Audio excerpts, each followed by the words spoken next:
Hi everyone, my name's Elliot Carter. I'm a postdoctoral fellow at Trinity College Dublin, and I'd like to share with you some of the work I've been doing over the past year on the Antrim Lava Group, part of the North Atlantic Large Igneous Province. The North Atlantic Igneous Province was erupted about 60 million years ago during the incipient rifting of the North Atlantic Ocean. It represents a huge outpouring of lava and outcrops on both sides of the Atlantic, including on Greenland and the islands of Rum, Skye and Mull. The Antrim Lava Group in Northern Ireland is the largest onshore exposure on this side of the Atlantic. However, there's been comparatively little research. Addressing this shortcoming represents an excellent opportunity to learn more about the melting conditions and crustal interactions associated with the initiation of large igneous province volcanism in the North Atlantic. Over the past year, myself and co-authors have collected over 200 new samples from active quarries, cliff sections, and cores spanning the entire lava succession.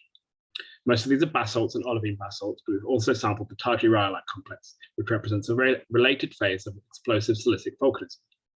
We've recently completed collecting XRF major and trace element data from all samples, and our preliminary analysis showed some really interesting trends.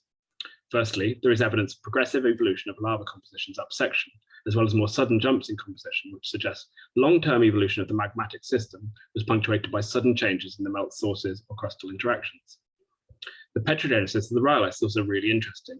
Calculated fractionation trends and trace elements suggest that it may be possible to generate the rhyolites without much input from crustal assimilation.